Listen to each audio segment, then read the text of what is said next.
สบายดีพี่น้องป้ายังสบายดีFCทุกคนพี่น้องมาเลย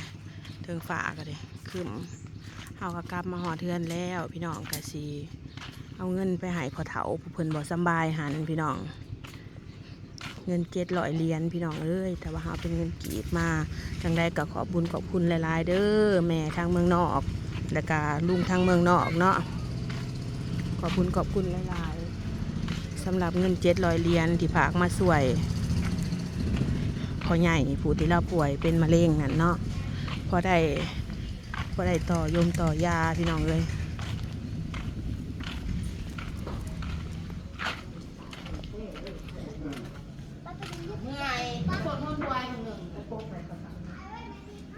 แล้วนอนมา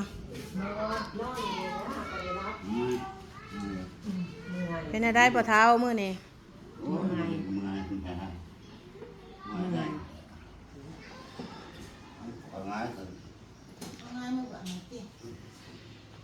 คอยปีนมาบ่ปีนได้อยู่บ่ว่าอันนี้น้อยเอ้ยง่ายบ่ง่ายง่ายอีกแล้วแต่มันเด็ดเฮาได้น้อยเบิ่งได้ง่ายบ่ค่อยแม่ตรงไหนก็114แค่บ่แค่มันจะแค่หมอ อยากได้เป๊ปซี่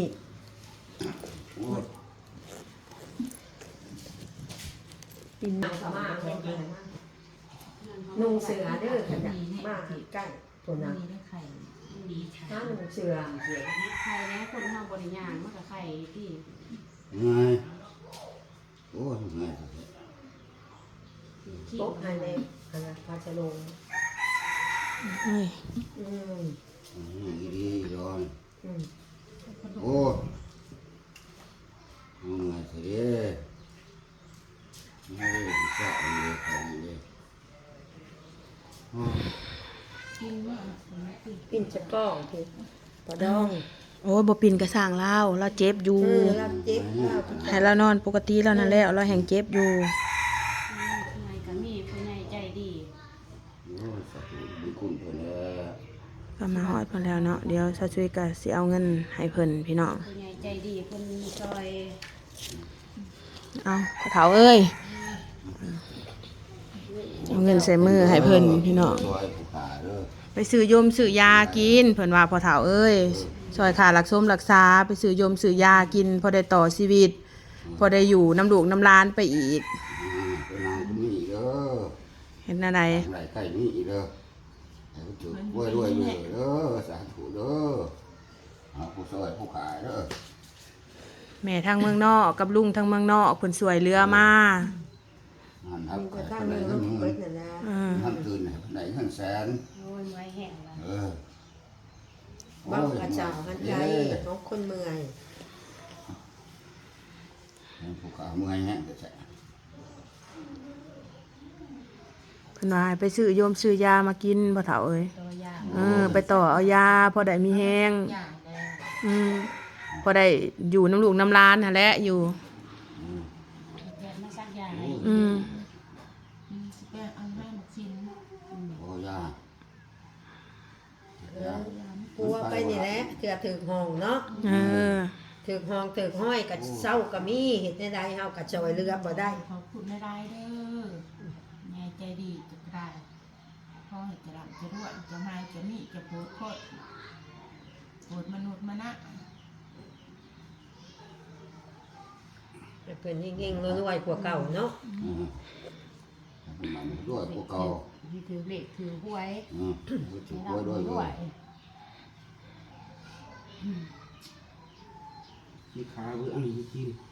เรากระ เบื่อเงินพวกใคร เรากระเจ้าให้ เรา เรา ก็ ก็ สร้าง เราเมื่อยเนาะ เมื่อย พริกเขียงยังเมื่อยนะพริกไล่กับเมื่อย เบิ่งแต่ท้อง มันไอ้บอกเอาพวกตัวให้พวกเพื่อนเอาดูขึ้นเลยเมื่อยครับไอ้มันก็แหนนอยู่นี่ คือว่าแล้วเนาะกินคู่มือแต่ว่าน่ะ ลุกเหรอ ชอบปอดนะ บ่ลุกเหรอทาง กินคุ้ม มอลงกัน บ่ลุกคนทางมันสิปวด กินคุ้มท้องก็เจ็บแม่พ่อเฒ่า บ่ถง ถอด ผู้รถกำลังทะ ก็ยืนจนดังปุ๊บ มันลุกไหมฮะนี่ลุกไหมล ลูกโลก ลูกคืนอันนี้ลูกโลกตีพี่สิไป เย็น ใจเย็นขึ้นจะ โอ้จะเหือนเลย คือเอาตีนี่ ขอบคุณพวกนี้ได้ เย็นอย่าอันนี้ ลูกเสียบหนึ่งโลก ทีกว่าเก่า ปัญหาพวกนี้โอ้ หนูมันคนเหนียวหน่อยดีมีแห้งลูกไผ่ยัง แม่นแหละที่เพิ่นมาซอยมาเรือก็เด้ คนซอยเรือ เหลือ คุณเด้อเป็นไงใจดีจะก็ได้ทุกคนขอบคุณได้ คือคนฝากมาให้นี่แหละคนซอยเรือเกือคุณให้เป็นสุขภาพร่างกายแข็งแรงปราศจากโรคไข้ไข้เจ็บทั้งหลายทั้งปวง คิดแนวไรพ่อไรแนวหนักน้องสมดับสมบัติธนาของเพิ่นใจดำใจดี บอกกับบ่ถือบ่ตอบพี่น้องเอ้ยจะได้ดีใจบ่เคยได้จักเทื่อเนาะแม่เฒ่าบ่มีไผมาซอยบัดนี้จักเทื่อแต่ว่าแม่เฒ่า เคยมีหรอ ขึ้นบ่แถบ่ว่า นี่แหละ เคยมีจักเถื่อ ถ้าจะเกิดจนหอดปันนี่แหละจักเจ้าจักข่อย ขอบคุณลุงหลาย ซอยเรือ ขอบคุณคุณลุงแล้วก็แม่ฮันน่าเนาะที่ซอยเรือพ่อใหญ่เพิ่นได้ต่อชีวิตชีวาเพิ่นเนาะกินยาซื้อยาแล้วมากินก็มันบ่ไหวเรียกกลับไปหาหม่ำหาหมออีกบ่ทันแล้วเนาะว่าพื้นกับอยากเศร้าเลยเนาะพ่อเฒ่าโอ้ย เอาเป็นแค่ตัวนี้ เราเดินยากนี่ก็อยากเต็มร้อยเลยอยากเศร้า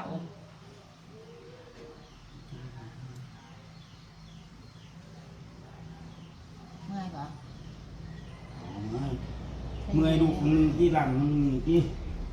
มันทำงานที่ทำงานที่ โอ้ก็ขึ้นมาเลยเนาะจนได้จีสิเลยแค่แน่ก็นอนไป นอน ขึ้นมาเลยเนาะเด็กก็เมื่อยได้จะลูกออกจากเพิ่นแล้วก็นอนอยู่ นอนนอนอันนี้ น น อ อน นเจ็ รั บบ ไว้สนัดก็ผู้ดีผู้เมื่อก็หนาแล้วผัวก็หนาเนี่ย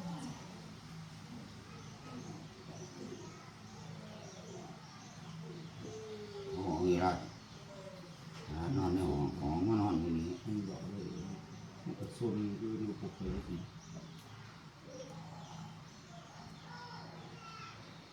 มันจะหันใจอะไรเหมือนบ่เหมือน ใจก็เมื่อยแน่ ขอบคุณผู้ เราว่าออกมาไล่ละเมื่อย บอกว่าได้เนี่ย ยังไงอยู่ ยังเมื่อยอยู่ เมื่อยก็คือก็ว่ามาเป็นบาทอยู่เนาะ ก็มาเป็นหมายอยู่ ขึ้นกับแม่ปีกเขาเห็น มันเมื่อยมาแล้วมันก็มืดเบิดหนา ม หูมันก็จะรับหรอก โอ้หูก็ยังนิ่งไป หูก็จะวิ่งไปหรอก จะได้คนแบบสิเป็นเนาะมันก็มิ่งไปแหละมันจะ มาหรอกมันก็มืดตึ๊บเขาหรอกหนามันก็บ่อีซ้ำมันก็เมื่อยความเจ็บมันเจ็บซี่เขา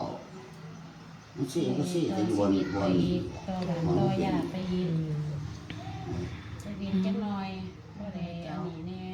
ที่ชีวิตชีวะอยู่คนซอย คนเรือไป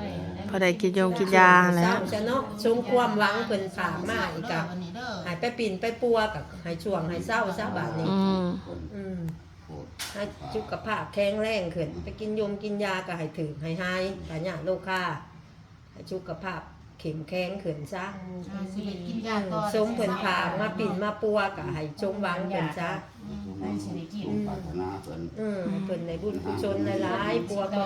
เจ็บเพิ่นโซ่ ต่อวันต่อยากันยังบ่มีเบิด โอ้ เบิดจนบ่ไป เบิดจนบ่ไปนี่ คือการกำนอนรอความตายคือว่าแล้ว ทางอยากไปก็อยากไปหั่นแหละเนาะพ่อเฒ่าอย่าไปกินยาหนัก แต่ว่าเฮาบ่มีแรงสูงไว้ เฮา มี มี เงิ เงิ น น ไว้ สูง นะ นี่แหละ เขาก็เลยว่าตายก็ตายเบิดเท่าไหร่เนาะเพราะว่าจังได๋เนาะเฮาบ่มีเงินไปสู่ คนซอยทำอยู่น้ำ ซอย มันเศร้า อัน ดี นี้แหละ จะได้ อืม แม่น ว่า เลย ผู้มีบุญมีคุณมาซอยหามันสมมันเศร้าก็เป็นไปได้ตัวนี้ แม่นนั่นแหละ เอาก็ขอบคุณเพิ่นมีนี่น้ำ เท่าแล้ว เพิ่นสื่อรายการ เศร้าแล้วพ่อใหญ่เอ้ยไปถึงห้องปองถึงทางซะเศร้าซะสุขภาพแข็งแรงผู้เพิ่นผ่าเพิ่นมากกายเพิ่นบุญมันควรยืน ซอยปันนี่เนี่ยมันน่าถือย่างถือปองฟองถือห้อยหางสมเศร้าดิ อืมจะว่า เป็นนี่เด้อเป็นมาโกรธมาค่ะ